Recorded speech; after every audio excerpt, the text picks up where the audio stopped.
One question you get, right, is how do you fund your deals? I want to make sure that you have that opportunity today so that question is no longer a question for you.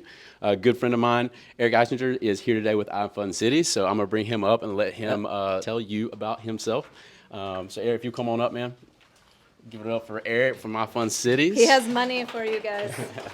Not mine, but I do have it. How's everyone doing? My name's Erik. Thank you guys for the introduction and having me. My company is called iFund Cities. We are an asset-based lender, and I'll kind of get into what that means and maybe differentiates from what you're seeing on the typical mortgage banking side, being realtors. So I have a little one-pager sheet here that I wanted to utilize just to give you kind of overview of what the lending landscape looks like, right? So this does not include like creative financing deals subject to seller financing, owner financing. All those kind of deals are done on terms with the negotiations with the seller of the property. But if you're looking to take out debt, leverage it for scaling, doing more properties, you typically have three avenues for financing, right? So you're going to work with the typical bank, which is on this far left-hand side, which some of you are familiar with. Whether you're fans or not of working with the bank can be another discussion. But typically, when you're doing investment properties using banking, they're going to qualify your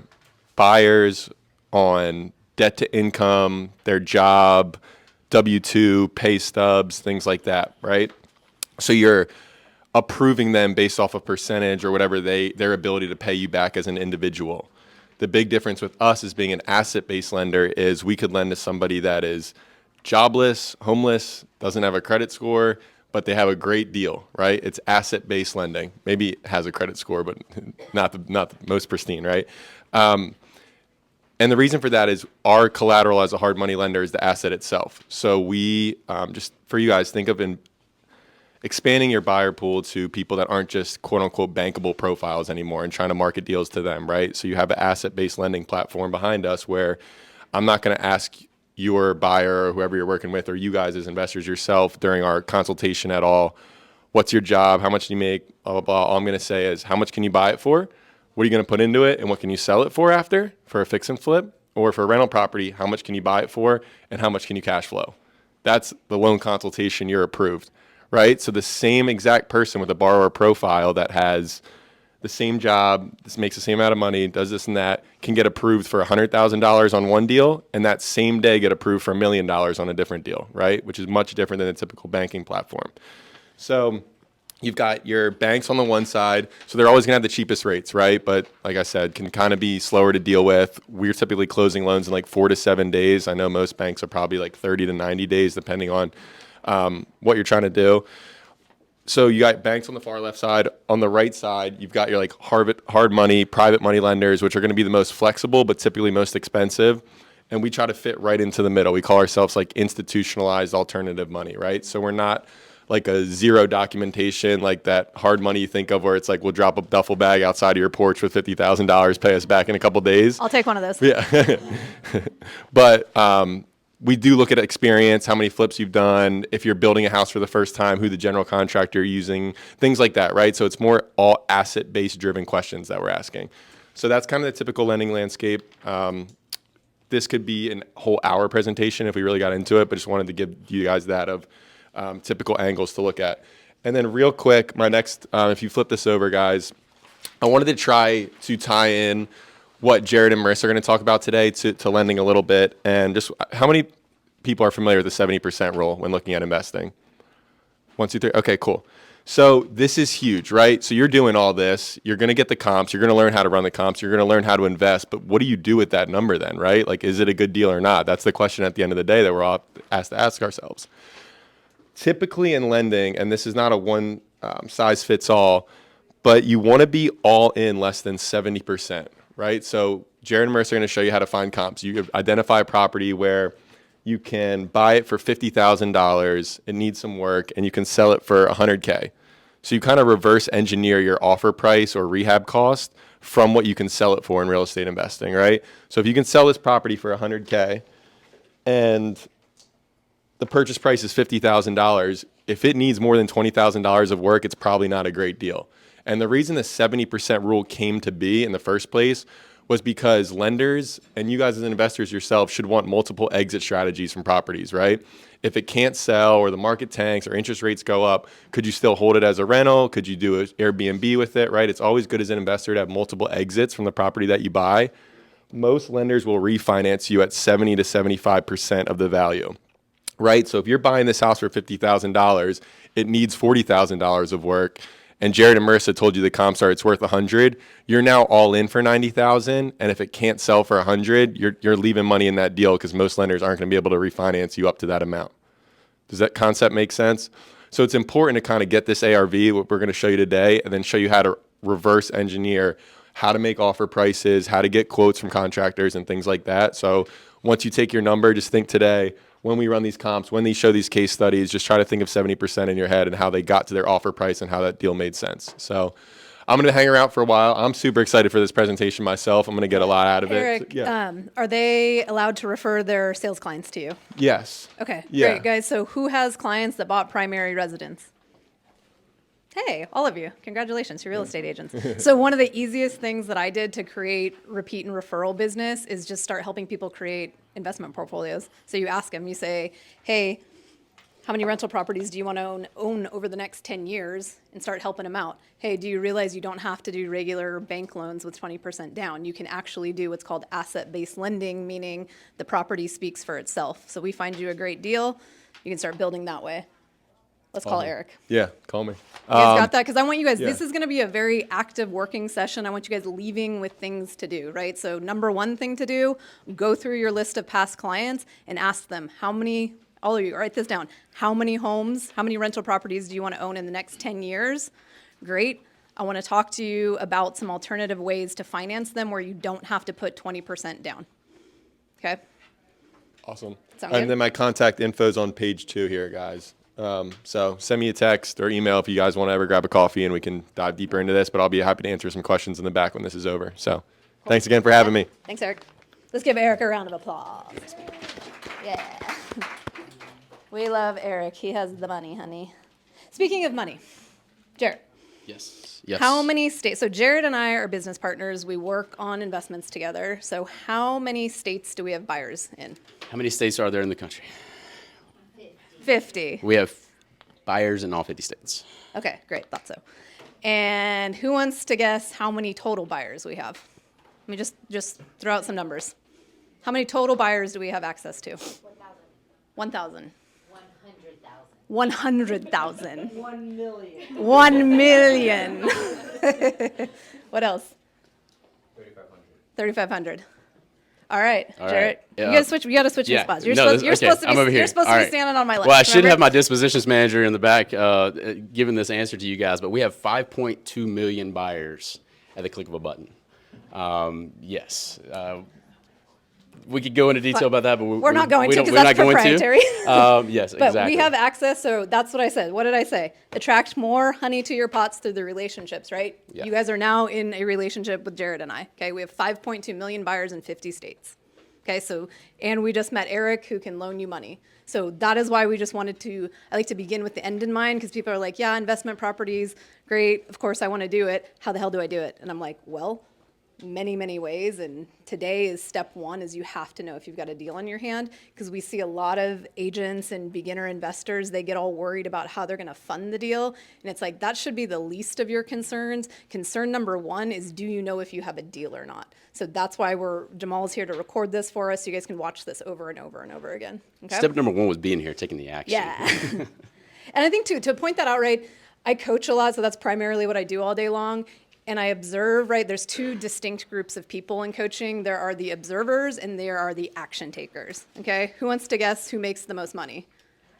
Action takers. Who's read my bio? It begins with, I believe in radical action. Why?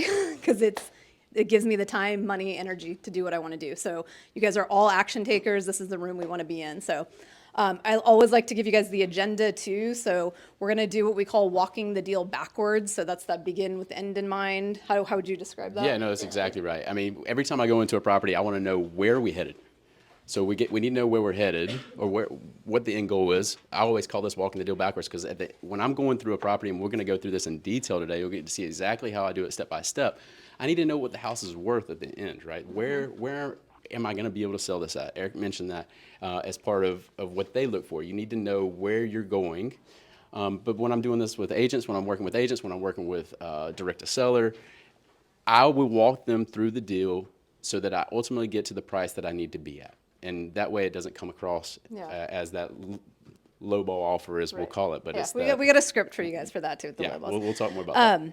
Who would characterize themselves as being very creative? Okay, keep your hands up. Who would also keep your hands up, but who would say that they've got a great imagination? So creative and imagination, guys.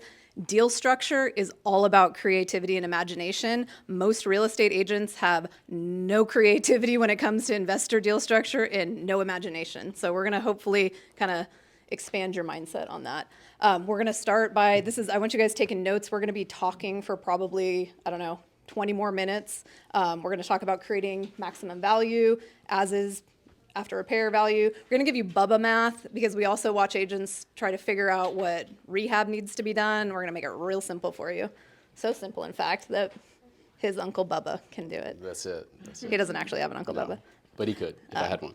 Then we're going to show you some tools that we use to do this, guidelines for selecting your sold comps. I wrote sold in bold because that's mistake number one. I watch agents try to use actives or under contracts. I'm They like, get sent to me all the time. what are you doing? Yeah. Okay, so burn that into your brains. Comps are sold properties, deeded, recorded, okay?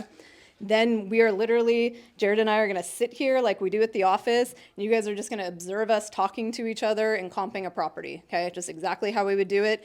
Then the entire room, we're gonna do it one together. Then the last half of the class, we're gonna separate you guys into 3 groups, and we have 3 separate properties for you. You guys are gonna do one on your own. Jarrett and I will wander around, help you out, and then we'll come back together and talk about what the price you came up with. We already have our prices, so we'll see how in alignment it is. But sound good? Anybody have questions so far? Yeah. No? Let's go. We're ready. Okay.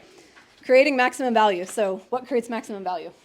What creates maximum value? All right, so when I'm looking at properties and I'm running my comps, I'm going to pick the nicest house I can possibly find that is closest to our comping rules, year, square footage, all the things that we're going to go over today.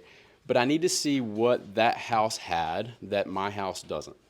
I think that's one of the biggest things. Did it have a nicer kitchen? What level of upgrades did they do? Did it have a nicer bathroom? Same thing. What level of upgrades did they do?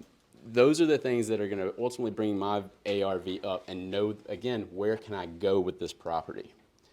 Am I going to set the tone for the neighborhood, or am I going to just be equivalent to the best house in the neighborhood? It depends on the investor. That's kind of subjective, but at least we can prove a certain number by the comps. But those are going to be the things that set us apart. We need it, just like you guys do on a daily basis. This isn't anything different than you're already doing. You just have to see and allow for it within your rehab costs. Yeah. So now you just got to put that into it as well. Who's got sellers that have priced properties as if they were already rehabbed?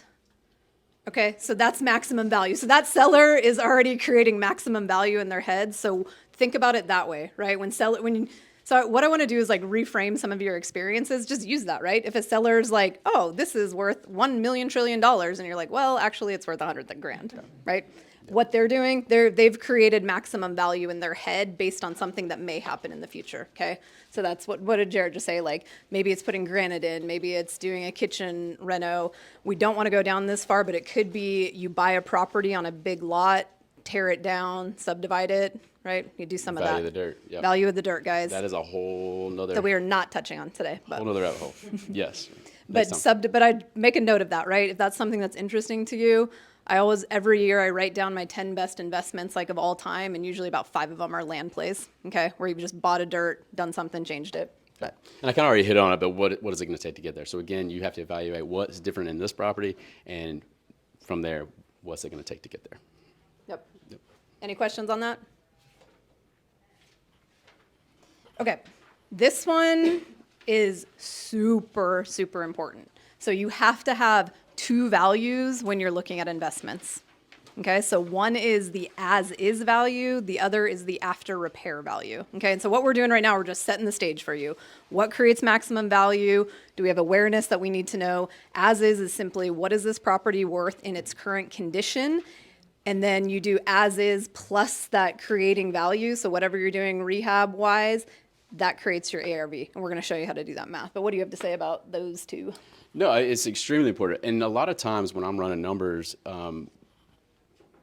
we may not have a house that's been completely renovated, right? And so it makes running comps a little bit more challenging. But what we do have is we have a lot of as-is comps. So that can get us at least in the right direction of where we need to be from an offer standpoint. Does everybody know that you needed these two values? Yep. Okay. I just slow us down too. We'll speed up or slow down based on what you guys know. Okay, BUBBA math. This is probably my favorite one that we do. So go for it. Well, I think we, at least for me early on, I'll speak for myself. I overcomplicated running repairs. I want this to be as simple as possible.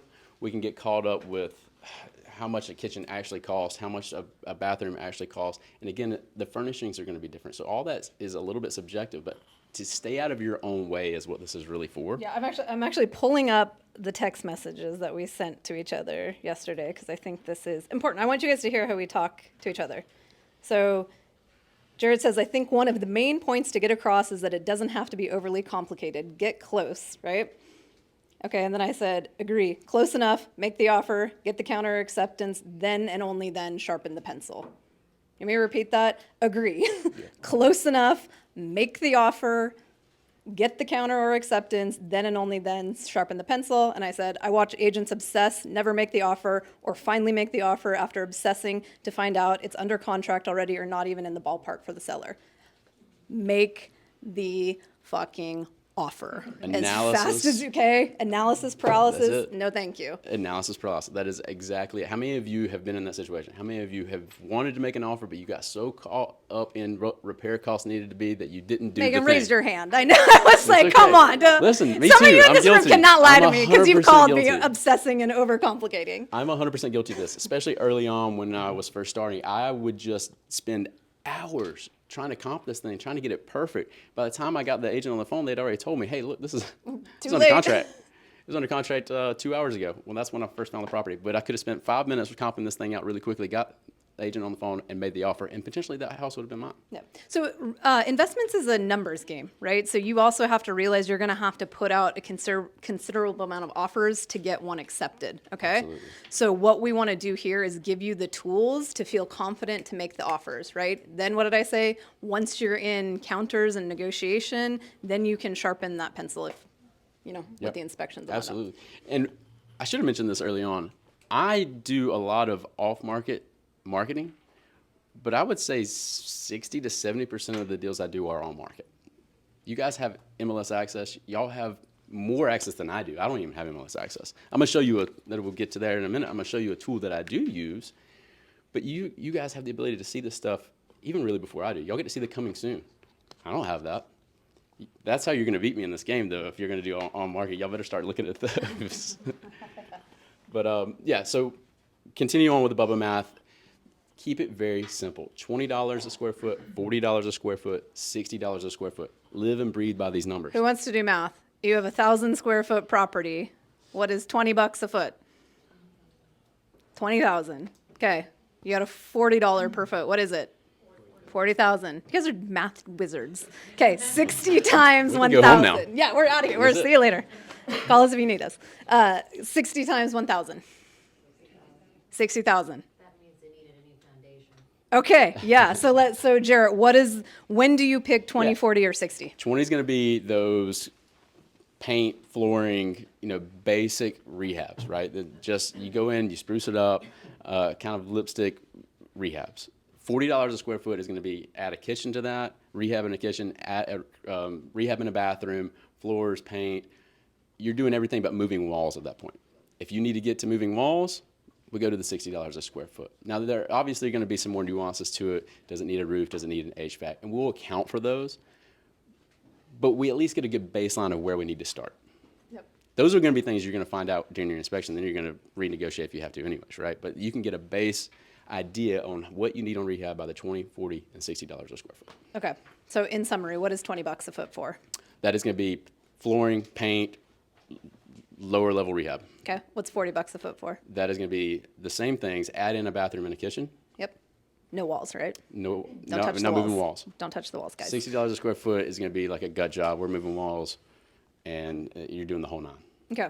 That math plays, guys. Then what could go wrong during inspections or when you're doing your rehab? The major items. So what are those? We all know what they are, right? Say them with me. Roof. With me. HVAC. Louder in the back, Andres. Plumbing. Foundation. Okay, we got to do this again. Ready? 1, 2, 3. Roof. HVAC. Plumbing. Foundation. You're lucky I didn't make you stand up in power pose as we did it. Okay, so those are the ones that could create a hangnail. You may or may not know about them ahead of time. But that 20, 40, 60, guys, that'll save your life in so much time. Does that 20 also include appliances as well? Does the 20 also include appliances?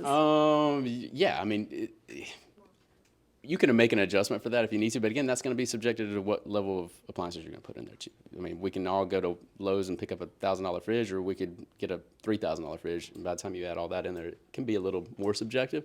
But yeah, at $20 a square foot, that's a nominal number.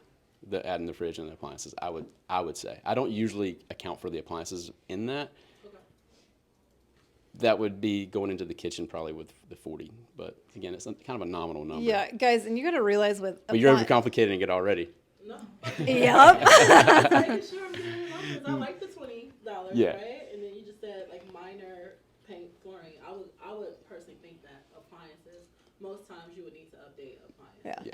Anytime you're going to rehab, most of the time when we go into rehab a property or my buyers go in rehab, they're including that with Appliances, yeah. guys, light fixtures. The other thing you need to keep in mind is do not put the Ferrari version of the appliances and light fixtures and plumbing fixtures when the Honda or Toyota version will do. Don't go putting like lower end than that, Yeah. but just I will also watch people over rehab, so just be careful. That what were you gonna say, Andres? No, I was just gonna ask if it's a general rule of thumb for rehabs at a certain price point, retail price, or do you adjust it based on? Yeah. So what Andres is asking. Home? Is this a? Yeah, middle- that's great. So what Andres is asking is this the 20, 40, and 60, what kind of after repair value does this get us? Yeah, so I think That's a great question, It thank is a you. great question. Thanks for clarifying that. One of the things we're looking for, at least that I come across the most, are those houses that are below $500,000 after they're finished, right? So keep that in mind. This is, if you're going to go up to the 700s, the 800s, $1 million homes, obviously we need to make some adjustments there. But for most investors, they're not looking at that price point anyway. So think of this as, this is a property that I could buy and put a renter in there, or other exit strategies. We're going to go into these with 3 exit strategies. We can get into that as well. But to answer your question, these are going to be your houses that are less than I would probably even say $400,000 or less ARV. But that is a great question. I would make adjustments. I would probably go to $30, $50, and $70 a square foot as we move up in value. Yeah, I like that. Yep. We talk about exit strategies, Jarrett. What are the 3 exit? So you So- guys buy it, you guys acquire a property in as-is condition. The question is, what do you do with it?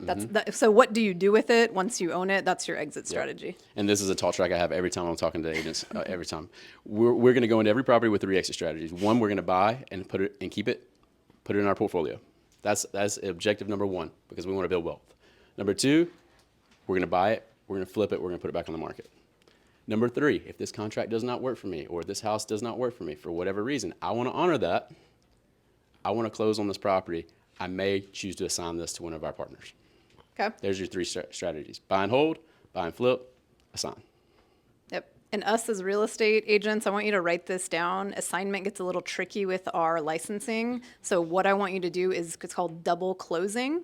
So what you do is you buy the property. So if Jamal's the seller, I'm the wholesaler / real estate agent, Jarrett's the end buyer. So Jamal and I have a contract. Let's just call it Jamal and I. He's selling me the property for $100,000. We have our own separate contract. I'm selling it to Jarrett for $125,000. So I am now the seller. He's the buyer. And what happens is I wire the $100,000 to close this transaction first between Jamal and I. The A to B. Then, so that's called A to B. Then we go close B to C. that is a double close, and you can use something that's called transactional funding. Write this down, transactional funding. If you're doing double closes, guys, it's a point a day. So if you need 100 grand, transactional funding will wire the money, and then they want 101,000 back. Okay, we had so much we wanted to talk about today, but I just want to point that out as real estate agents. If you're gonna do exit 3 assignment, please do not do an assignment, do a double close. Okay. Does everybody have their own LLC? That's another thing. Make sure if you don't, I would look into getting that sooner or later, just to have that other exit strategy. Do not close on your rental properties in the same LLC that you're taking your real estate commissions. Do not close on your rental properties in the same LLC that you're taking your real estate commissions. Okay. Exactly. I was going to get ready. That's one of the reasons I was bringing that up too. Should you choose to partner with somebody like Marissa and I, we got to be able to pay somebody, and it's better to go to your LLC. Okay. So estimate repair costs. Everybody feel confident? Cool.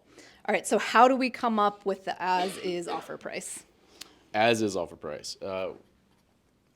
It's just like running the comps for ARV, really. I mean, at the end of the day, we're going to be looking at. Sorry, let me back up there for a second. This is walking the deal backwards. Yep. Yeah. I was like, throwing off for a second. You This is my this. thing. You do this part. Yes.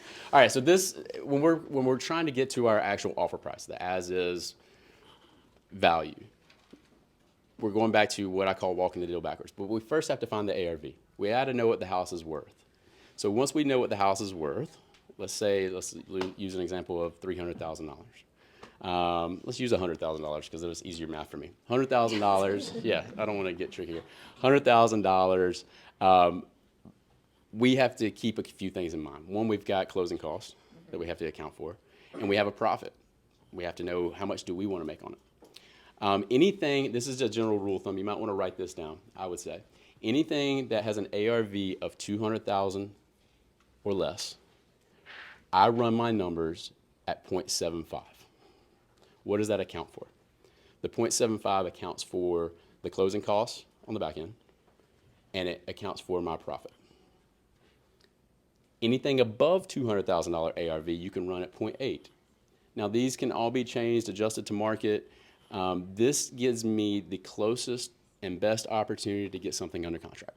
And that's ultimately what we're trying to do. If I need to make adjustments afterwards, we will, but this is going to help us get as close to possible to get it under contract. Where do we go from there? We have to calculate our repairs. This is where we use our $20, $40, and $60 a square foot. This house is a $40. We've determined this is a $40,000 repair, so a $40 a square foot repair. Let's do some math there. I can do this in my head because I'm a math genius. You are a math genius. I am not. So 100 grand. Yep. That's what the after repair value is. Yep. 75,000, right? So 75% of 100 grand is 75,000. What's that put us at? Okay. 75 minus 40,000. 40,000 for those repairs. There's your offer. Okay. Was that hard? Wait, can we do it again? Absolutely. If you're going to do an assignment fee, yes. If you're buying this to take down yourself, you don't need to add that. Caveat to that is to give yourself more opportunity for that third exit strategy. I would include that. I absolutely would add in a $5,000 or $10,000 buffer so that if I need to choose my third exit strategy being an assignment, then that's where that number would come into play. Because that's where your buyers are going to buy it at, is at that $35,000, right? Yes, we can do it again. $100,000 is your ARV. And anything, we've said anything that's under $200,000, we're going to run at 0.75, 75%. Okay? So then that puts us at $75,000. We determined that this was a $40 a square foot repair. It's a 1,000 square foot home. I don't know if I mentioned that. Maybe that's where we got lost at. But it's a $40,000 repair. That puts us at a $35,000 offer price. But if we wanted to give the option to do an assignment later, we need to build in a little bit of a buffer of $5,000 to $10,000. My team, we're probably going to run $20,000 and start from there on an assignment. We can always come down. We'll probably start there. In this particular one, $35,000 is going to be a little hard to get another 15 or 20 off. Let's just use $5,000 Just an for that. example. We'll use 5,000 for that. But yes, that's a great question for that. And does that help explain a little bit where we come up with our numbers? Yeah. Let's run it on a $20 a foot one. So what is 75% of the ARV, guys? 75,000. Thank you. Yeah. Okay. What are our repairs? 20,000. What is 75,000 minus 20? 55,000. Yep. And we're baking in commission assignment fee of 5,000. Okay, so what are we at? 50. Okay, so that is that's what we're going to offer, $50,000. Simple, guys, right? Yeah. Okay. Now somebody give me the objection. I don't want to go throwing out a bunch of lowball offers. I know, who's thinking that? Said, who's thinking I don't want to go throwing out a bunch of lowball offers? Jessica? I am lost, so I have no idea. What are you talking about? What do you say? We're offering 100% of as-is value. And that's walking the deal backwards. We have to explain to them, hey, can we both agree that your house, if it were totally fixed up, is worth $100,000? It's going to be pretty easy to get somebody to agree to that. You've got comps to show that, okay? From there, we're going to walk the deal backwards on, hey, I have to pay closing costs on this, and I'm an investor. I need to make a little bit of money. I'm taking a very small cut on this. But then we have repairs. I'm going to have to spend $5,000 in rehabbing this bathroom. I'm going to have to spend another $7,000 on these floors. And I have to spend another, what are we at, 12? I need $8,000 more. And the roof needs to be replaced, okay? Or whatever it is. We got to our $20,000. I'm able to tell my agent, or I'm able to tell the seller that I'm direct to, this is where these numbers are coming from. Now can you see where I got to my number? I'm offering you 100% of the as-is value based on simple math, walking the deal backwards. Do you guys know what 80% of the secret of how to be successful in real estate sales and investing? It's a one-word answer. Confidence. Okay? You have to be confident in your delivery. So were you guys confident in Jarrett's delivery? You want him to do it again? Let's do it again. Do it Jarrett. again? Do it All right. again. All right, Please, let's please, talk to the please. agent. All right. Jessica, you're my agent, by the way. Oh, Jessica, get up here. Come on down. It's okay. It's okay. All right. This is good. It's okay. This is good. Here you go. No, look. All right. So you have a house that I'm trying to buy, Okay. and the ARV is $100,000. And I'm proving to you or telling you, hey, look, can we agree based on these comps, A, B, and C, that totally fixed up your house is worth $100,000? Can we agree on that? Yes. Okay, great. Now, Are you guys watching this framework? He's getting them to agree with him. That's a psychological thing when you're selling, guys. Get people to agree with you, say yes to you a few times before you go to the actual close. yeah. So I have to pay for closing costs on the back end. We're going to account for that. I cannot do this for free. I've got to get my crews paid. I've got to get paid on this too. I'm taking a very nominal amount on this. We're really reducing our costs on this one. That's why we're at $75,000 to start. That's before I do any repairs, before I do anything to this house, I'm at $75,000. And can you see the reasons why? I've got closing costs, and I've got to be able to make a profit on this as an I see investor. it. Okay. We've determined this needs about $20,000 worth of the work. Let me explain where we came out with that number. The floors when we walked in, they need to be updated. That's going to cost us about $4 a square foot just to get installed. Y'all don't have to go into this much detail. I'm doing this because I've been doing this for a while now. And the more detail I give the agent or the seller, the more believable I can be. And I'm not telling them anything that's not true. These are all things that they can visibly see. Back to this.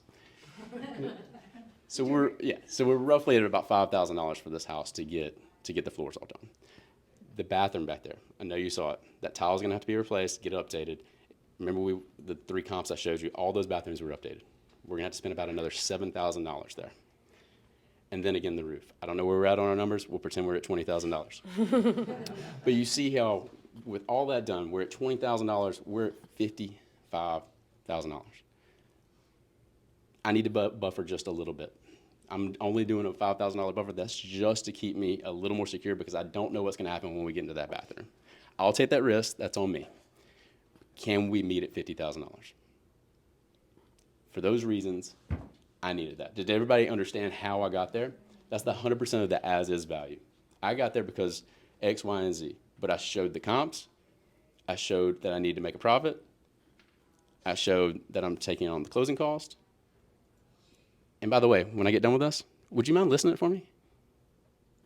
Yes. Jessica, that's a yes, yes, yes. So you're doing this, you've already seen the house in person. Or virtually. I can do it all on my computer, and we're going to go over that. Oh. Yeah. I can determine with pretty... A plus. Yeah. I can determine most of the time what my repair cost is going to be just by looking at pictures. interesting. Now, if we get into the bigger items like we all talked about, do we need to say it again? Roof, HVAC, plumbing, and foundation. Obviously, those things are going to play a role to get a reduction later on if we need to. If it's in the notes, if you guys as agents put it in the notes, but remember, I'm doing a lot to direct to sell it too. I don't have all this information. So, I'm sorry, one more question. Yeah. So when you minus the repairs, you're minusing based off the square footage, right? yes. 20, 40, yes. 60. So if I'm doing $20 a square foot, 20, we pretended this was a 1,000 square foot home, puts me at 20,000. Yeah. Yeah, I don't care that even just maybe just one portion of the house needed to be fixed. I'm doing it $20 a square foot. It gets crazy. It gets a little trickier when you're doing like fire damage. That's a whole nother. Okay. What did we say at the beginning? You guys are a room of action takers. So what that means in this context, start running these numbers. Ask me, ask Jarrett if you can't figure it out. Make the offer, right? You can also put 0 for due diligence, so you realize you guys are clear if you get something under contract and you sharpen the pencil and go, whoops, that was 60, not 20 on the square foot. You can terminate. You're in your due diligence period. And yes, deals do get accepted with 0 DD. Okay. All the time. In fact, we pretty much don't put any due diligence. Unless we just know it's a home run deal, we're not going to put any due diligence down. Okay. Anyone have one final question on the BUBBA math? No? Ready to rock? Yeah. Okay. Who's Bubba? I said it was Jarrett's uncle, but he does not. This is Justin Colby coming out of me right Yeah, now. yeah. Justin Colby's great, guys. You should follow him on IG and whatnot. Okay, tools. What do you need? So what do we have as real estate agents? We have Canopy MLS, right? Great access. We've got Polaris. That's great for looking at floodplains and power towers and all that stuff. Call those comp Zoning. killers. Zoning, yep. Zoning is important, guys, if you're going to do land plays. And then what does Jarrett use? Jarrett doesn't have MLS, so what does he at? He asks a real estate agent he knows, or he uses Privy. Yeah, Privy is a software that anybody has access to. If you wanted to pay, I've got it. I've had it for a couple years now, so I think I'm paying $97 a month for it. It probably costs now, Bear, what is it, 150? Yeah, 149. So if you were to get it now, $149 a month, you'll see the value and why I think it's so important. But you guys have Canopy and the MLS access. You'll be able to determine what tools I have that allow me to be successful. And Yeah, then I was compare like, it. we got to show off what Jarrett uses so you guys can kind of see what that playing field looks like, what an agent has access to and what an investor has access to. And then rentometer. We need to know for one of those exit strategies, right? We need to know how much is this house going to rent for. And then that can play into the whole 1% rule and all that stuff. That's a whole nother, whole nother class in itself. But, it's just, again, the goal of today is to get your numbers and make the offers. So how does that retimer work? Rentometer is you can actually do the free version. You can go to the website, rentometer.com. If you want to pay for the more detailed version, you can. I believe it's $1 per search, like if you're pulling up a property, or you can do it annually. like full analysis report. Yeah. Yeah. Exactly. You guys So realize too in Canopy, you know how we go search residential? If you actually slow down and look down, there's one that says rental. And you search it the same Yeah. way you search for sales comps. And Zillow's a good option too if you don't want to use Rentometer, but Rentometer is a great place to start because I love his estimate. Yeah, his I'm estimate's not a good. hater. No, it's I fine. love his estimate. I will use every tool. Because it's quick. I like speed and efficiency, right? We're trying to get ballpark, make the offer, roll. Yeah, and I will say we didn't add this, but there are times where Privy doesn't always give me the answers I need. I would either lean on an agent for a CMA, or I will go to Zillow or Redfin or whatever tools I have. But these are going to be the main ones we use day in and day out. So we're going to demo these in a second, so I don't want to spend too much time. You guys can ask when we get there. These are your guidelines, okay? So, Save this page. Yeah, save this page. You're going to need it when we get to the point where you guys start comping stuff on your own. So I call them comp killers. So main roads, guys, that's a double yellow, right? So if your property, commercial property, value goes up on main roads, residential property goes down on main roads, okay? So we're talking about residential here, sloping driveways, right? That's sloping down or sloping up, okay? Floodplains, that's an obvious one. Train tracks, that's a noise pollution thing. Power towers, I'm not talking about regular, I'm talking about the ones where you could write jungle gym included, like the big ones that look like you could climb on them, but you definitely should not do that. And then a bad layout or floor plan that you can't cure, right? and then synthetic stucco. So there's always a building material every decade that messes with people. So we had asbestos, we had polybutylene piping, we had synthetic stucco. So just know that there is materials going into homes in 2024 that are going to show up on this list when you come to my class in 2034, right? So there's just always something that's going on. Okay, so we good? So those comp killers, guys, I've flipped about 50 properties in Charlotte. If I looked at a property and it had any of those comp killers, I just wouldn't do it. It's just an immediate no on my due diligence checklist. If you are going to do it, okay, I don't advise that you do. I want to be clear on that. If you're going to do it, you need to take that ARV down by somewhere between 5 to 15% to accommodate for those things. I actually have a good sheet on this we didn't include, but I'll have Marissa send this out to the group on how to make those adjustments, because especially if you're going to be in the market that I'm doing, where if I get something under contract, I still want to try to have a shot at wholesaling this or assigning this contract. So I will make adjustments accordingly, and I'll happily share that document with Marissa so that you guys have that. But for my own investment, yes, 100%. I'm not. If it's on these comp killers, I'm probably not taking it down myself. Yeah. You guys know that I'm like a psycho checklist person. So any investment that I make, I literally called due diligence checklist, and there's items on it that if I don't say, so if like one of these shows up on it, it's just an immediate no. I move on. I don't get emotional. I don't fall in love with the deal. You'll hear people say they don't fall in love with the deal. And I was like, well, I love, but I just don't want to fall in love with comp killers. Okay. So many times in this next session on how to pick your 3 sold comps, so many times when I'm asking or working with someone on market, I'll get a lot of these comps that crossed over the main road like we talked about, that didn't follow those comp killers, but then they're in a different subdivision, which is the first one here. It is better, we're going to get into within the year built, the 10 or plus or minus 10 years built, but I would rather you stay in the neighborhood and time travel. And what I mean by that is I don't care that it's a 20-year difference in it, as long as it's in the same neighborhood, instead of going outside of it. Do you guys catch that? So it's better to time travel than to leave the neighborhood. I'm gonna repeat that. It is better to time travel, meaning if you can't find comps that are 6 months back, go 9 months back, go 12 months back. That's what I mean. It's better to time travel than leave the neighborhood. On comps sold and year built, Yeah. I would say too. Yeah, I agree. Who's had agents that are like, here's my comps, and you're like, Barbara, those are 6 miles away. What are you doing? Yeah, and Morgan's got it. On It's like, market. what are you talking about? Pending. Like, Yeah. Okay, sold. Right, sold. We had 100%. yeah. Yeah. And again, so a couple of the numbers here you want to keep in mind is the plus or minus 20% of the heated square footage. We don't want to be comparing a 1,000 square foot home to a 1,700 square foot home. Like those are true. Like I can't make enough adjustments. Yeah, I guess so. Let's let's just use that 1,000-foot house for an easy example. So we're looking at houses that are 800 square feet to 1,200 square feet. Does that make sense? Yep. So the plus or minus on those ranges. If the house was built 1980, we're looking 1970 to 1990. Okay. Yep. Make sense? Anybody have questions? Everything is pretty straightforward. I do want to make a statement, because like I just saw one in a neighborhood, it's hard to find comps, because so few houses have been sold. Yeah. And that's what, I mean, I'm just gonna be honest, I struggle with doing the comps because of it. Yeah, I've had to go back 3, 4, 5 years in some neighborhoods, right? Because if they're super small, I live by that. Sales investments, it's like better to time travel than leave the neighborhood. So I'll look at that and then I'll do an appreciation up based on how many years have gone by.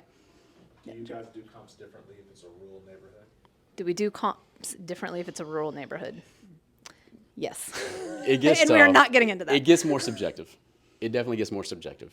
The house is worth something. It's our job to figure out what it's worth without getting stuck in the weeds with it. And you can always find appraisal. Yeah, I'm with you, Andres. Anytime I mess with rural, farm, unique, my first thing, it's $500, guys, get an appraisal. If you're really into it, like, not that big of a deal. Yeah. We had one of those, right? The one you had up in Salisbury. That was a tough one. Yeah. Yeah.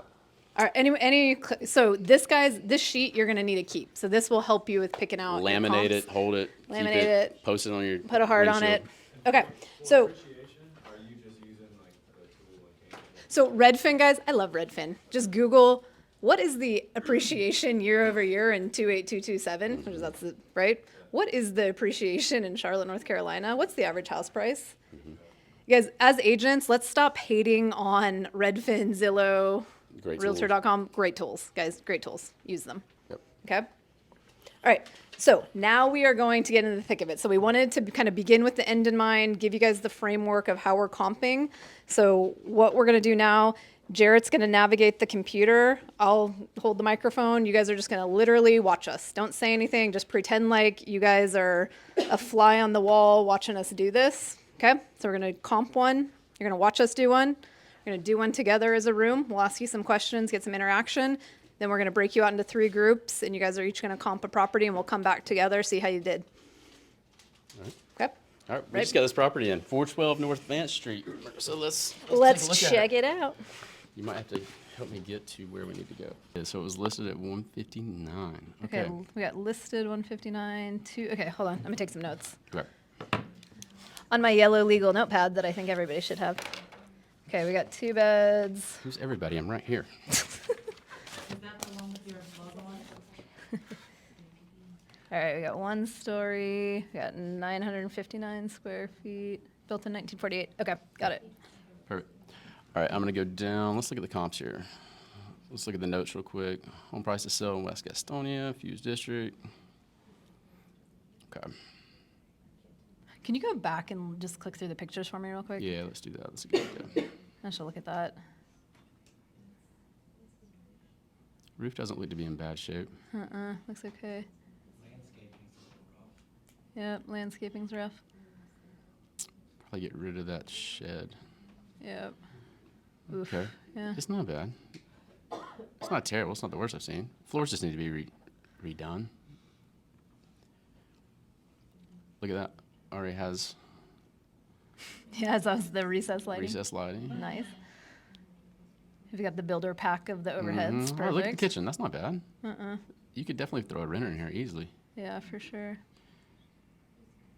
The door, we replaced that door's missing. I don't know what That's happened there. weird. Angry renters. Oh, did you see that?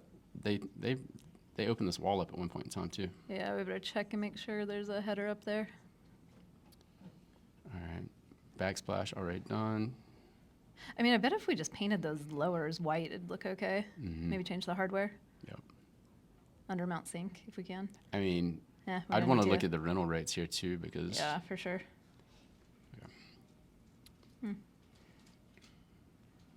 Does Freddie let you look anywhere in the U.S.? anywhere there's MLS access. Can we do the street view, just see what's going on?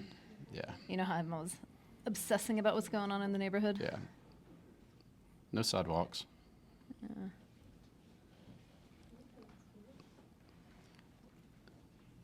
I don't see any hoarder houses around.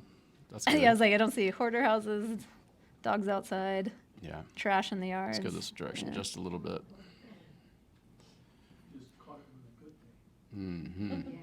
Let's do the overhead real quick. I just want to check. Yeah.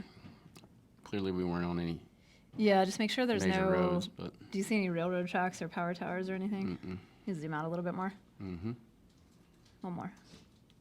One more for safety. Okay. All right. Cool. Yeah, So we're I good. mean, yeah. all right. Let's get back to the picture. Just finish these up real quick. Take the flooring, the carpet out of here.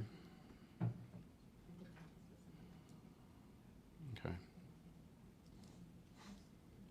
So it's going to be a little more than just the flooring and paint. I mean, we're going to have to adjust that Yeah. bath. Where's that bathroom? What do we got? Go We back got to that. flooring, That bathroom paint. has got to go.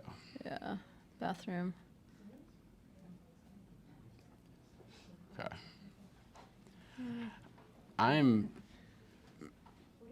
Well, look at the comps here before I make this decision.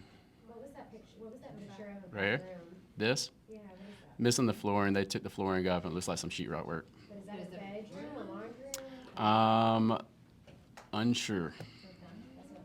But it's a 2-2, so my guess is it's not a bedroom.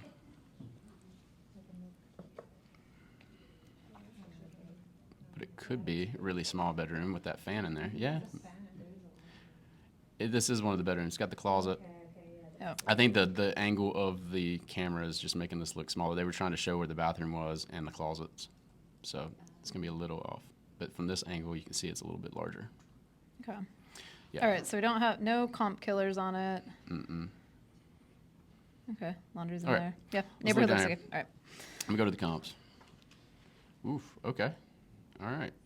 So that square is gonna keep us within the half mile. Yep. So I don't have anything crossing over Andrew Jackson Highway. That's good. So we're between Davis, and so I'm gonna go ahead and kill this one. Yeah, You know 'cause we're, why? yeah, we're You see it? crossing. Yep. All right, I'm gonna go ahead and get rid of that one. Take it out of our view.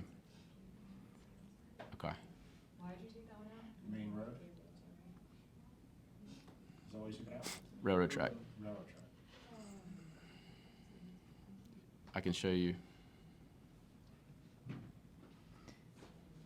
Yeah, sometimes it's easier to see in Earth view, and sometimes it's easier Yeah, to see. There it is.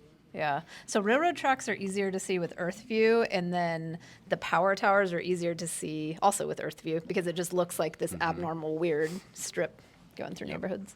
Okay. Okay. All right. So let's look down here. This is going to show me a little more detail about where we are. 1948 build.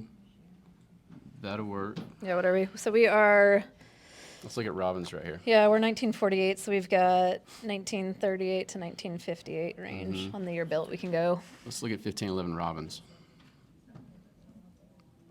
Okay. I don't know if I love this one, but man. It almost looks like a shop. Sold in September, end of September. But Yeah. some renovated. We can make an adjustment for the bathroom here. It's only a 2-1. Ours is a 2-2. Yep. Adjustment there, which would be on that sheet that I was referencing earlier. Extra bathroom is going to be worth about another $8,000 to $10,000. Easy. Yeah. It's a So 10. this could easily put our house at 190 Yep. just with this. I mean, let's look through the rest of these pictures here. Sheetrock looks good. They did a decent job. Just a base level rehab here. Let's go check another one. All right, so I like 1511 Robbins. Me I would too. say about 190 based on that one. 195. Yep. Let's go back. I'm down going to do here. 190 because I'm Captain Conservative. Perfect. All right, here's another one on Vance. Sold for 200,000. It's a Yeah. 3-1. Yeah, let's look at it. Well, You know- look at the year. Oh, no. 1905. Skip it. I do love a house that's sold on the same street, though. Yes. Another 180, 0.32 miles away, 940 square feet, Close. 3-1. Let's look at this one.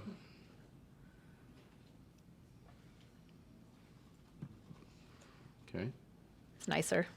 a little nicer. It's brick. I think brick is nicer. Brick's better than stick. If I move too fast, y'all just tell me. Okay, only 4 photos. Yeah. This one's gonna be hard to determine a level of rehab, but let's look at it. Just sold on March 8th. 3 days ago. Okay. All right. Somebody knew that one was coming. All right.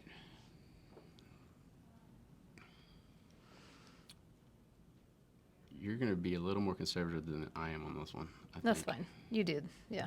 But let's go. Jarrett, we're just trying to get to the point of being able to make That's an it. offer. That's it. We don't need to overthink this.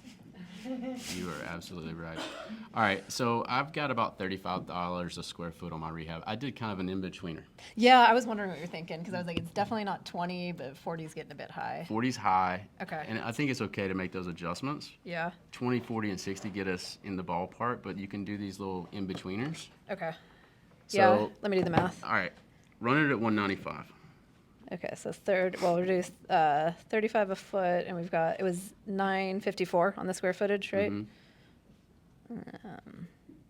959.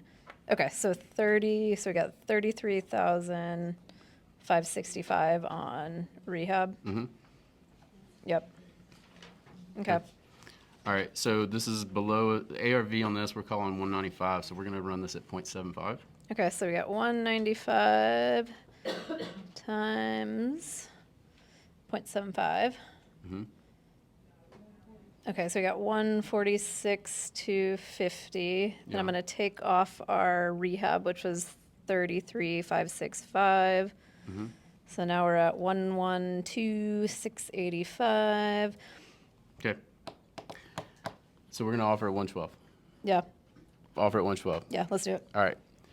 This is one I did last week. Numbers are a little bit different than what we just came up with. We And had seriously, that's as fast as it is, guys, and probably faster if we weren't Yeah. doing a performance art up here. Yeah. We got this locked up last week on market. You can see it was on market at 159. We offered at 110. They came back at 120. Would not budge. We locked this up at 120. Barrett, did we sell this? Less than 48 hours, we sold it to somebody else for 125. Is it a big hit?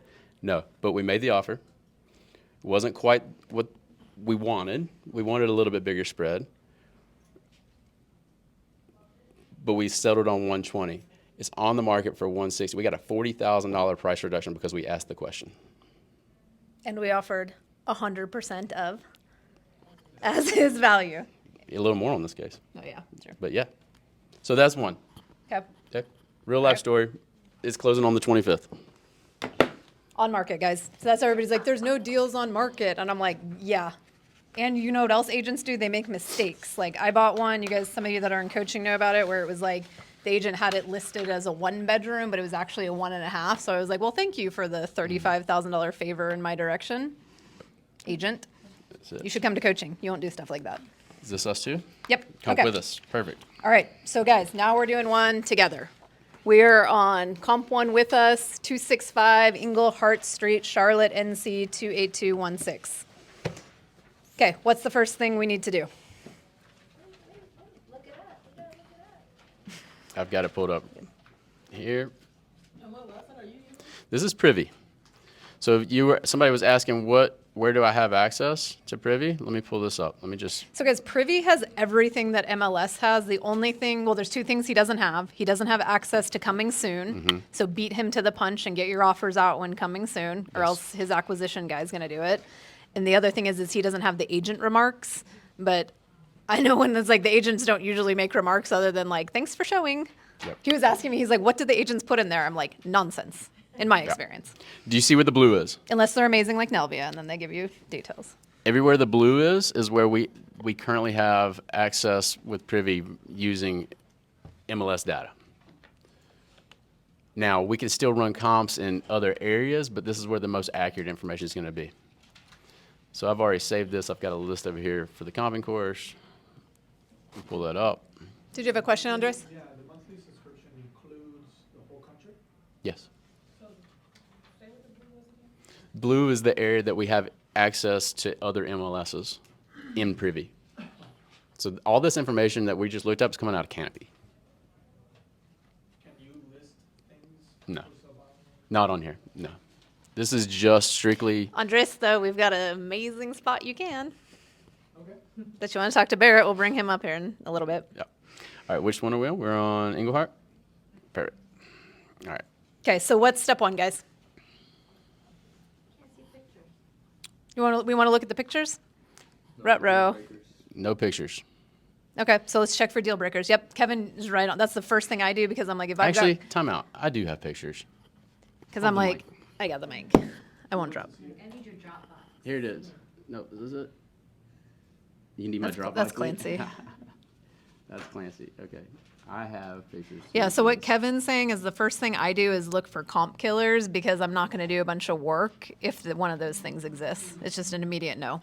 So you guys see how if you order things correctly, you can get through, we call this underwriting properties. You can underwrite a lot of properties a lot quicker Okay. if you go in the right order. I have pictures for you. I'll walk Okay. this property with you personally.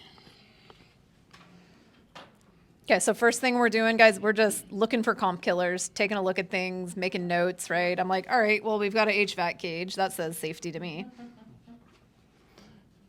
No, maybe not. What was that? That was just a tank. Somebody, it was trash. Oh. All right. So you guys taking notes as we're looking at this, just kind of like, all right. Looking for comp We'll killers. get comp Yep. killers after I show you the photos. I just want you to see the photos, and then we'll go back to Privy, and we'll look at all that information. But I want you to see the condition of the home. I can smell it.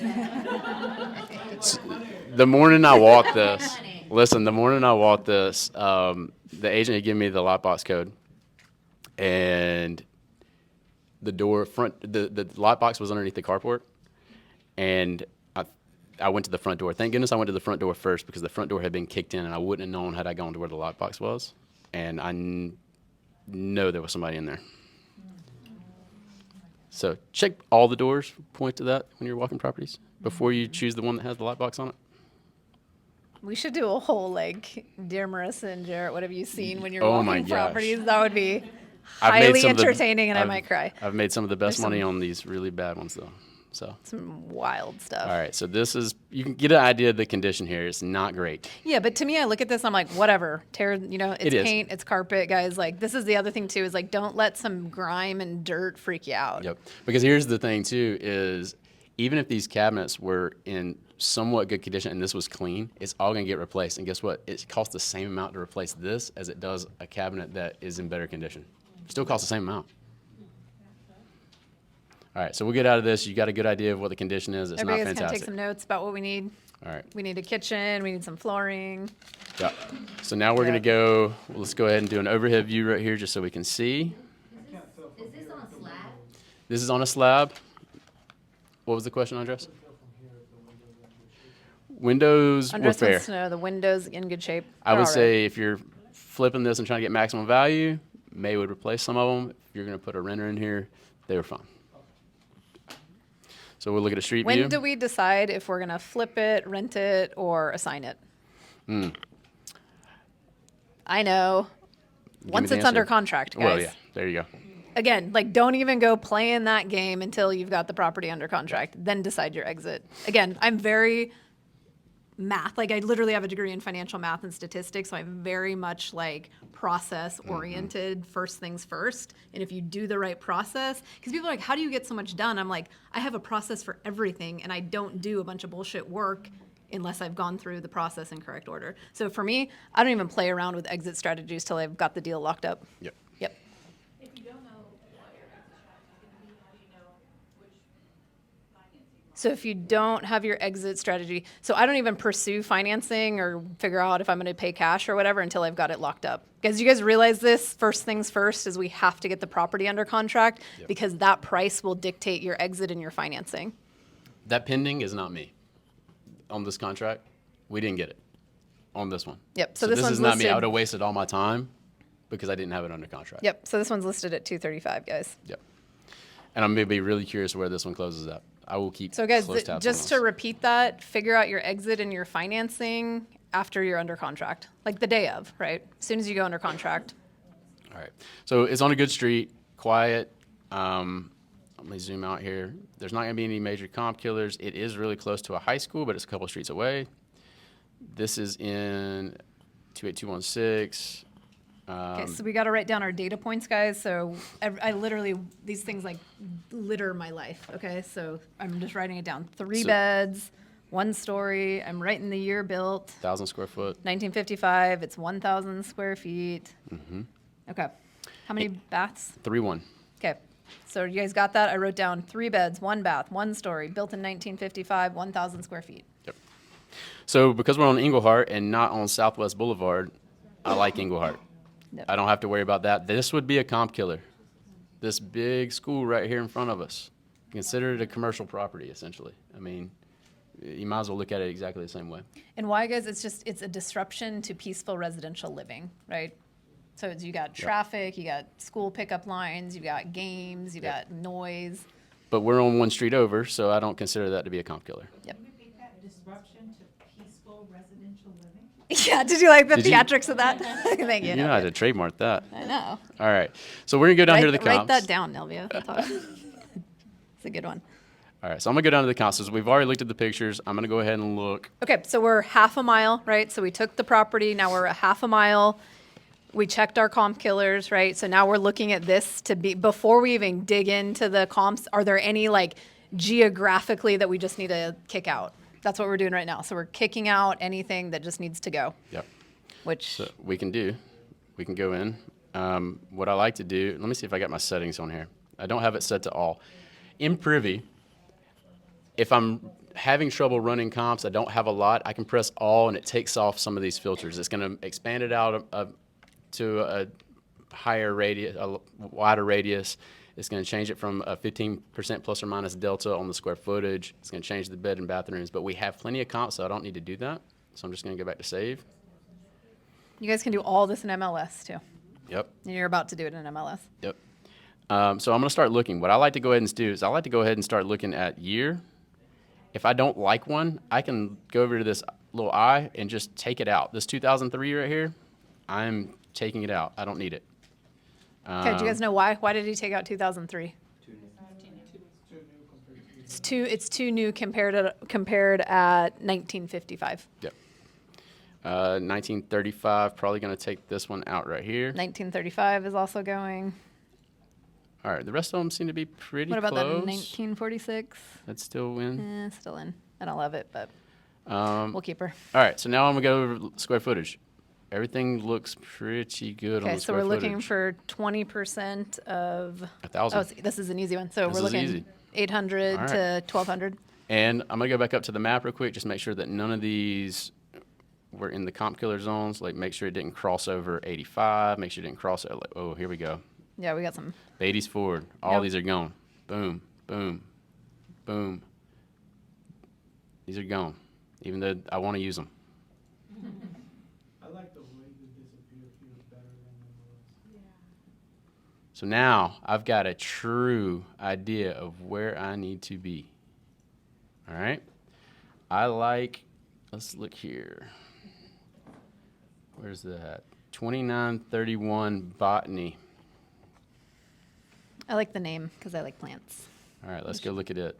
Terrible reason to pick a comp too, guys. By the 19 street names. I'm guilty of that. I'm like, ooh, I like that street name. Should keep that one. 1957. Our house was built in 1955. Okay. Square footage 956. 1,000. 3131. Okay, that's a great one. 8,000 square foot lot. 82,000 square foot lot. Sold 223.24. All right. Y'all like this one? I like this one. We all Let's click agree on on this it. one? Yep. It's been rehabbed. One of the things you have to keep in mind, or I have to keep in mind too, I don't love this rehab, but this is my opinion. Please add more beige and tan. Right. if you Is can. it ideal? No, it's not, but it's somebody's taste. It's still a little bit dated. I think this only helps me to get a higher ARV, if I'm being fair. I would probably add a little bit because this house is somewhat, Outside looks good. yeah, outside looks good. And we're also comparing, stick to stick, not stick to brick. So this is even better comp.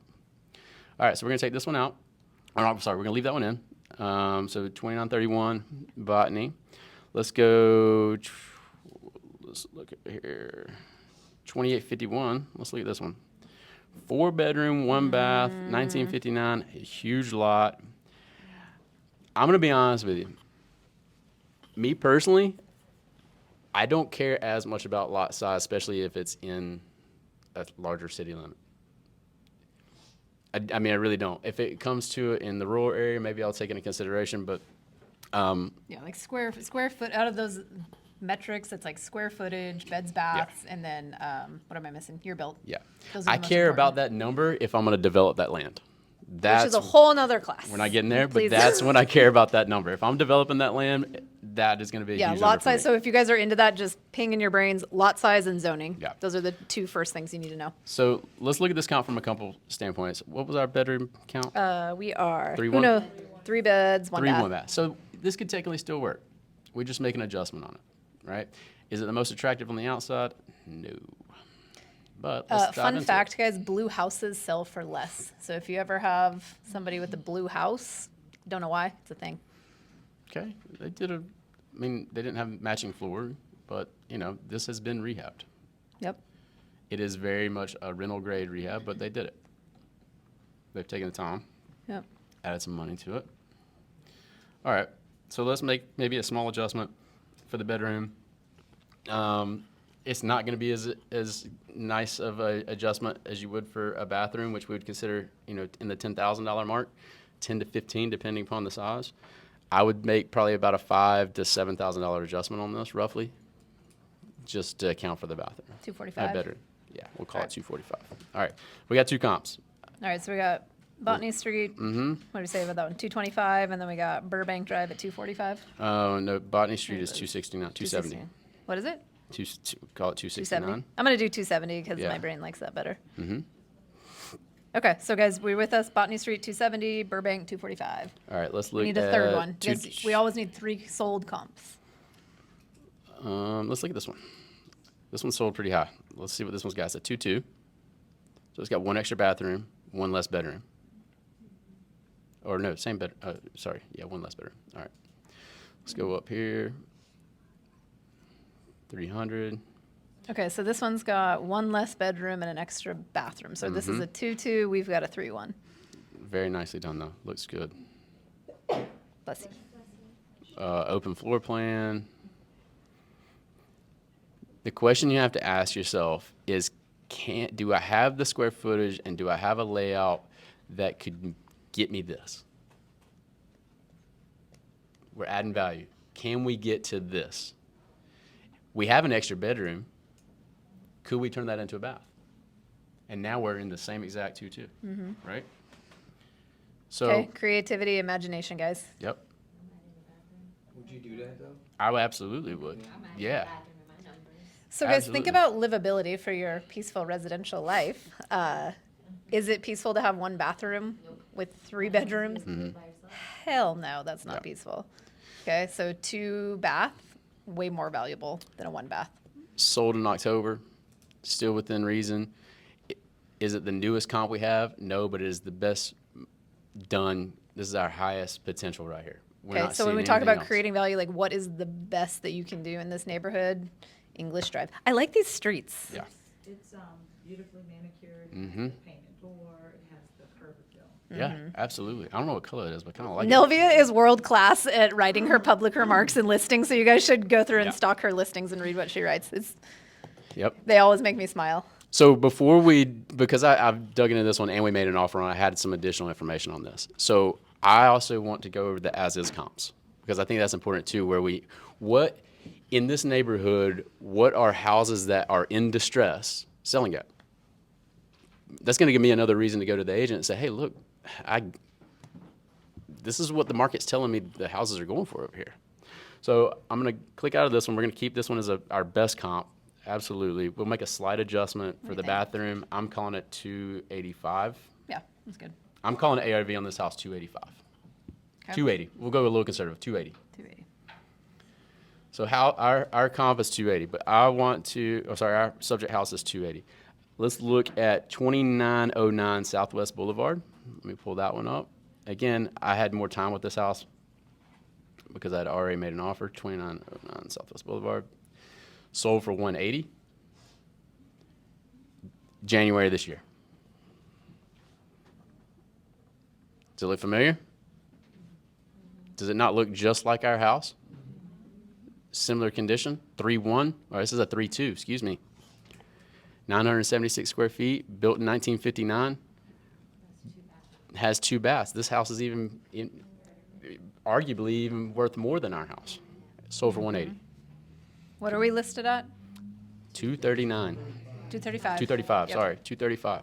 Okay. Okay. And this one's similar condition, arguably better, right? Because that Yeah, have extra has an bath. extra bath. All right, now we're gonna do one more. We're gonna look at right here, 2115 Syracuse Drive. Sold in January again. We don't have many pictures. We don't have any pictures, but we didn't have any pictures of our house either. 3.1, 1,000 square feet, 1,032 square feet, built in 1960. Arguably, this is, and I will say this, when I don't have pictures, when agents do not put pictures, I assume the worst. $60 So annoying, a put square foot. pictures. Let me repeat that. So annoying, put pictures. I automatically assume $60 a square foot. I happened to see this house on Englehart, so I was able to make a small adjustment to $50 a square foot. So let's go over this real quick. You got your calculator? Yep, ready. We said a $280,000 ARV. Okay. Do you guys get where we came up with that? Just from looking at those 3 comps. So 280,000 after repair value. Yeah. Ready. Repairs, we Okay, did. we got to do 75% of that, guys. So 75% of 280 is 210,000. Now we got to back out our repairs.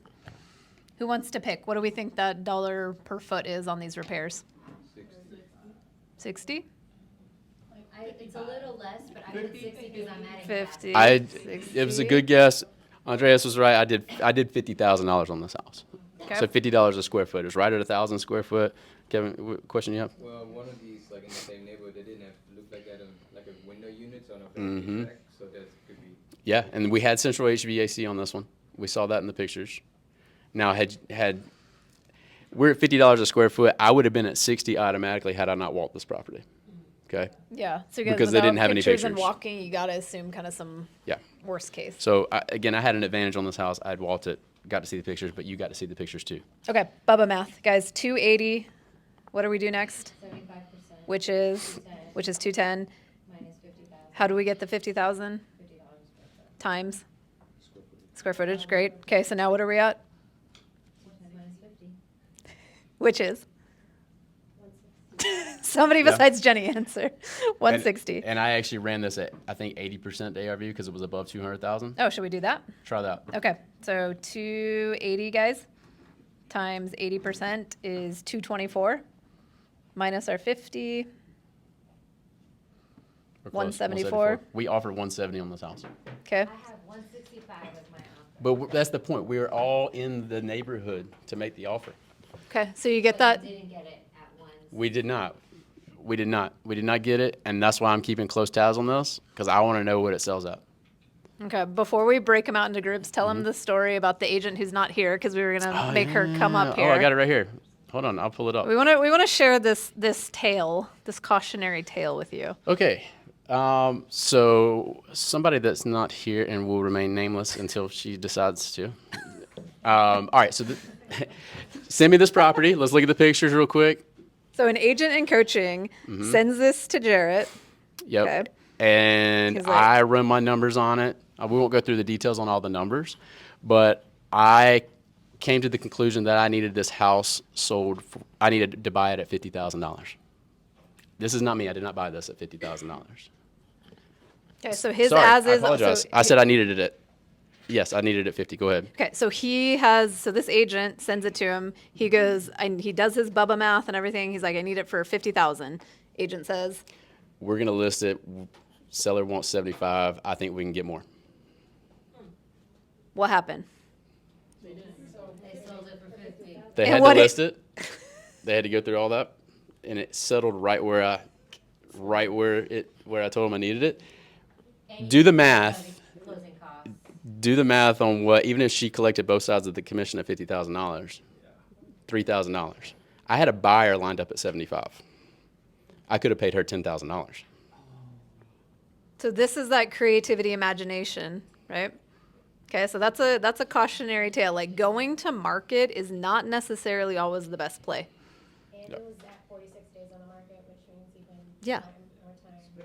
And I had this before she took it to market. Remember that. So she spent another month and a half with all this. Okay, so this is why I call you guys blue ocean brokers, the ones that can I do won't the say her name, but it's right there. she'll love it. If you can do the investor work and then the retail business, guys, sky's the limit for what you can accomplish and earn. Okay, so that's what Jarrett and I, when I think about how we work together and what we work on, is building a bridge. We consider ourselves bridge builders between the wholesale investment world and the brokerage community, because typically they're at odds. Like the wholesalers don't like the agents and the agents don't like the wholesalers, and really it's because they can't speak each other's language. So that's a large part of what we're doing here. That's is like, exactly why we're doing this. I want you guys to see it when I come to you that I'm offering 100% of as is value. Remember that today. If you remember, take away anything. And whatever she said about interrupting your daily, what is it? the piece Your of your, piece of I your don't daily know. I'll have life. to rewatch Yeah. the thing. So, Just a Yep. question. I know you said that you wanted to, not to get into holding it, flipping it, or renting it out, right? Until you, your exit strategies. your exit strategy. But does that not interfere with your pricing? Or your, No, the pricing interferes with my exit. That, yeah. Sorry. Yeah. And remember what I said at the beginning too, is like, if I'm gonna keep it for myself, if I run all my numbers and I get my what they call max allowable offer, right? If I run all my numbers and it tells me that that last one we did, I need to offer at 170. That is based on rehab costs. That's based on closing costs. That is not including my assignment fee. So if you wanted to potentially, not saying somebody wouldn't buy this and I wouldn't be able to assign it for more than the 170, but just to give me more room for that third exit strategy, I would probably tack on a little bit more just to cover that, to give me that third exit strategy. Okay. So our expectation is that you guys, you're action takers. You take action, start doing some of this stuff. All right, I need everybody on your feet. Can everybody count to 3? Okay, great. Tyler is going to start as 1, and let's just wrap around the room. You're self-selecting which property you're about to go comp. So Tyler, you start with 1, 2, Ivory, 3. I wanted to count to 3. No, I'm just kidding. 1, 2, 3. 1. 2, 3. 1, 2, 3. 1, 2, 1, 2. All right. Got anybody else? Okay. 3s are back there by Andreas. Lucy Andres's. 2s are on this door here. Rodriguez, and group 1's over here. Bring your papers with you because they have the address. Yep. So guys, so if you see at the back half of the slides, guys, group 1 has your address up at the top, group 2, group 3. How are you going to comp without your computers? So perhaps make other groups where your computers are. Yeah. Okay. Y'all can use this desk too. And Jarrett and I will wander around and help you guys. So let's do 15 minutes, guys. You guys, you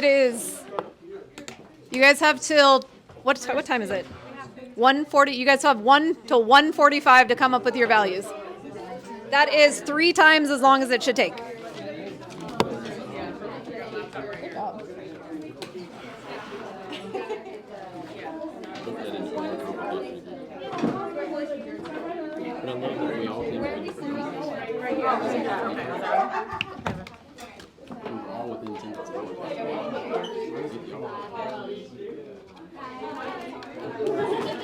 So somebody's doing on ridge.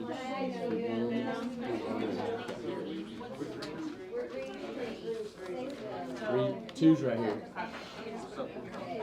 3's on the backside over here.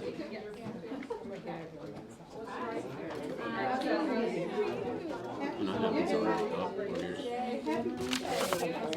I saw that on Facebook. Good memory. You came up with this? No, because I was thinking about you. Oh, I told you that. I was like, wait a second, man, we were good. You need to check. These are a couple comments. That was an as-is comp. Both of them all on the same street, by the way. So write down, when you pick your 3 comps, guys, write down which addresses, okay? This is gonna be tough. Clancy's not bad.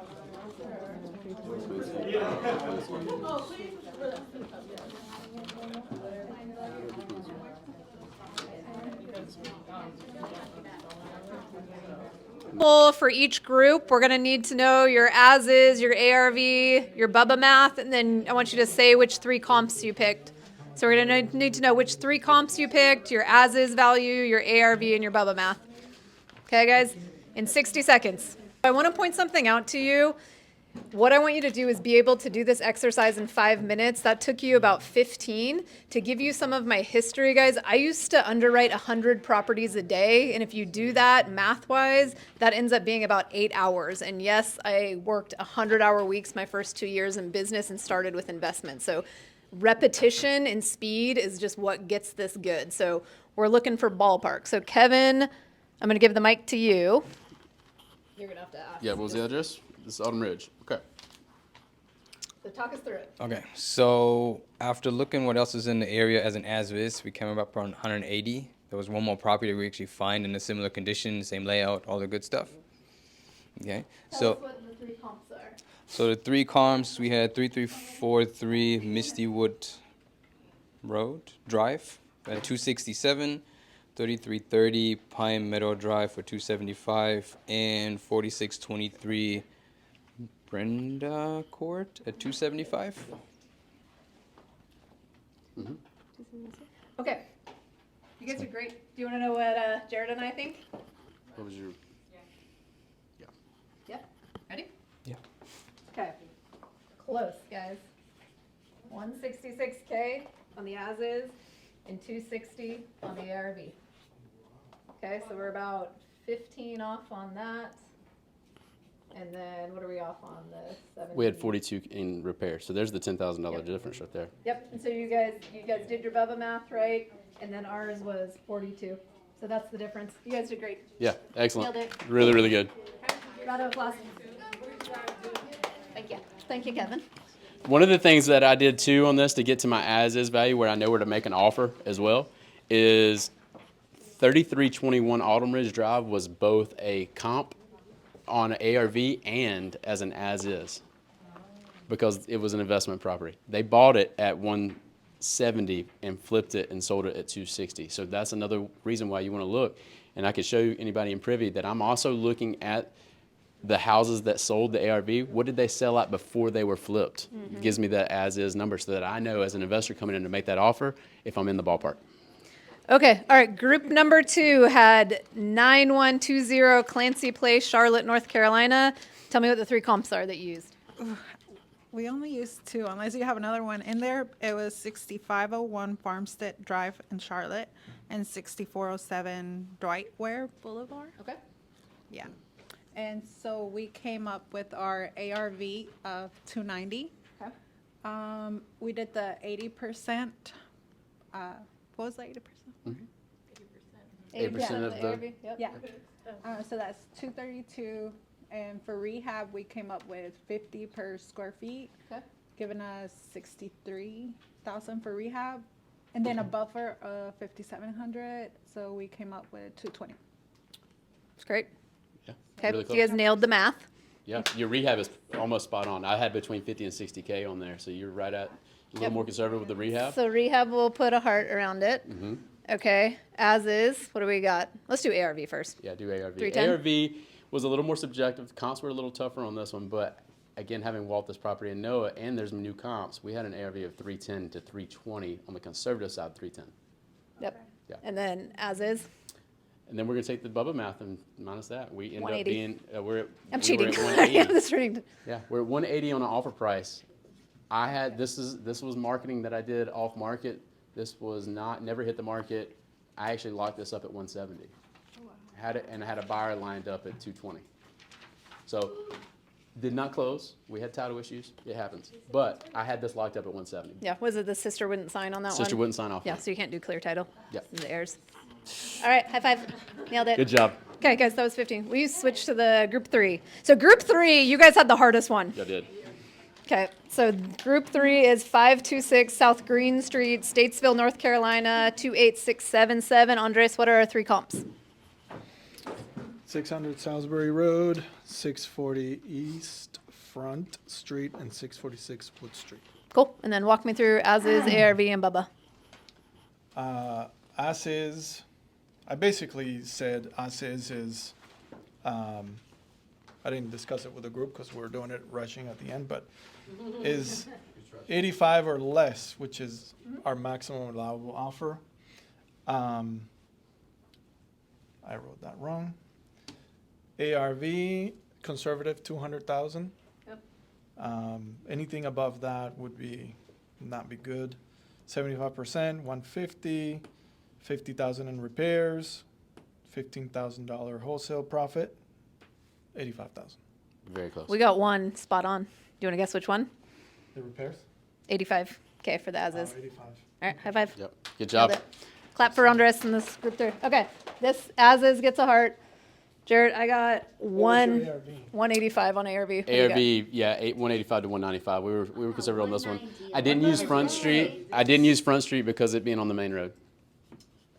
So I didn't use What that about one. repairs? What you got? Repairs, this one's more subjective, depending on the exit strategy, 35. Okay.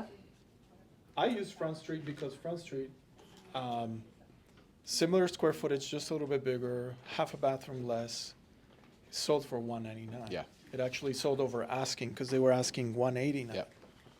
And knowing Thank you. what we knew ahead of time what this one was going to be on the exit strategy, it was going to be a buy and hold. So that was how I determined. I actually got this under contract. This was on market. Y'all can see all this whole thing. I don't remember what it was on market for. Somebody might be able to tell me. Do you remember what it was on market for, Andres? Did it say originally? Point being, we were at 104. We renegotiated to 70. And that was based on the ceilings. After walking the property, the ceilings in the bathrooms were really low. It was going to cost a lot more money. We did have 120. Okay, 120. We were under contract at 104, renegotiated with 70. I had an end buyer at 85. So. All right, so what would be next steps if you guys were doing this in real life? So you picked a property, somebody told you about it, you saw it on MLS, you ran this math. What do you do next? Make the offer. Okay? If you're super scared, what do you do? Do it anyway. Yeah, you know that's always my answer. I'm like radical action. 0 for DD, guys. So you get it locked up. At least you run the play, guys. Run the play. Pick a property. Run the math, as is ARV BUBBA math. Do the offer. Okay. If you need a proof of funds, we can get that for you. Don't freak out about that. Eric's still here too. He can help you. Okay. 0 DD. Just that's your next step, guys. Okay. One of the things we do to get around that, because you as agents are trained to get due diligence, we negotiate that, and it's different because it's an investment property, and a lot of these need a lot of work, right? The ones we're after aren't the ones typically that are your spit shines and put them back on the market or whatever. These are distressed properties. We need time to get in there during our due diligence period, and we just tell them, hey, we will expedite our EMD as soon as we're out of our inspection period. And our inspection periods are short, by the way. 7 business days, 10 business days, we're in and out. And I'm gonna either have a new number that I need to come back to you with, or a buyer already lined up in those 7 days. Probably within day 3, we're gonna have that already set. So some things we want to do. Have you guys ever gotten a listing and you're like, oh great, how am I gonna sell this thing? Okay, we love those. Send them our way. Barrett, can I get you to come up here for a minute? Wanted to introduce, so we're going to give you guys some next steps and we'll hang around for Q&A. So in investment world, guys, you need to know 2 words, acquisitions and dispositions. Okay, those are just fancy words for being who is buying the property. Acquisitions, dispositions is how's it going to sell? What's that exit, right? So Barrett runs dispositions, and he had some, you guys want to get to know him too. He's on the team, he's awesome. And he had some really cool stats that I wanted to personally share, but I feel like you should take the show. No, you take the show. So one of the big things about the exit strategy in the world that we're talking about is getting with those investors, having those relationships, having that speed to get these deals done so that they can execute the true exit strategy, whatever they're going to do with it. Our thing is to move them from where we're at to where they want to be and they want to buy them. So that's what I was going to say, is that these particular properties, so group 1 in this case, there are, based on a system that we use, there is 93 unique buyers in that area in the last year that have bought properties, 109 total properties. And guess what? This area is selling, and y'all kind of hit the kind of low, actually. It's actually 239 in our system is where the ARV lands up, but that's okay, because guess what? This area is growing, and so there's more buyers here. The speed of buyers is really fast in this area. And again, this is 1 mile. If I stretch this out, it becomes an astronomical number. So why do we lock the property up first? Because we need the price to dictate the exit. If you guys lock a property up and you don't know what to do it, who do you call? Barrett. We good? Barrett and Jarrett. That's why Barrett we have and the same Jarrett. names. I was like, that's too much of a So I tongue had the twister. easy names, right? Yeah. We're not going to try to confuse anybody. On the second group, there's 87 unique buyers with 102 properties. Again, this means that there's volume there. That's my main point to this, is there are buyers, cash buyers, ready to do what they're going to do to the properties, whether they buy and hold, whether they fix and flip, whatever they're going to do to it, whether they retail it, right? Whatever it is. The thing is, on the third one in Statesville is, I know some people that are super, super bullish on Statesville because there's 129 buyers up there in this general area within 1 mile and 188 properties that are turning in this fashion. So there are buyers out there. Charlotte is prolific with buyers. So Barrett, are we short on money for deals? No. Lord, What are we short on? Deals. Deals. Not deals. Deals. Just go find the deals. Do knock on the doors. Make the phone calls. Make the offers. Make the offers. Let us help where we can. So, yeah. All right. Can I get Erik up here? Because we're going to give you, Barrett, stay up here. People might have questions for you. Guys, so just to wrap it up, what was the point of today? To teach you a skill and then get you more contacts, right? So to begin, I wanted you guys to have more honey in your pots for maintaining the relationships you already have. So now, I don't know, a lot of you just met Barrett, maybe Barrett, Jarrett, and Erik. That's kind of a tongue There you twister. go. Now you have 3 new contacts. I want you going out to all of your past clients and asking them, how many rental properties do you want to use or do you want to own in the next 10 years? Help them out with financing. Talk to Erik, okay? And then, do you guys remember how many buyers nationwide we have access to? 5.2 million. How do you get to those? Who wants to read that out loud? Tyler does. Read bullet 1 for me. Prove you can run sales comps like an investor for access to Marissa and Jarrett's network of buyers at bigcashbuyers.com. Okay. You can go to that website, guys. All it is a Google form. You fill that out. It's going straight to Barrett. Barrett. I was like, where's Barrett? I was like, he's going straight to Barrett. Okay. Yep. Help you out with that. What's next? I want you all to join me at EXP if you already aren't here. I love our lineage. I love what we're doing. You're more than welcome to do that. And then where is Jarrett and Erik? Yeah, so Erik and I host every month. It's called CLT REI. It is a real estate investment meetup every month at Heist Brewing, Barrel Arts location, which is over near Camp North End.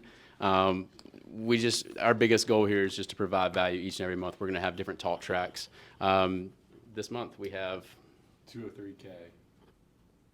You can speak on it better okay. than me right now. So Matt Picaro, who's coming down from New York to talk about the 203K way. This is just another way for you as investors to learn how to leverage government opportunities for funding if you're not going to use Erik, but also for your clients. So I think it's a really big opportunity for you as agents just to put another tool in your tool belt in addition to what we've already talked about today. That is on the 21st, and we can talk more about that, but Erik and I host that every month. Yeah, and then who's gone to the meetup?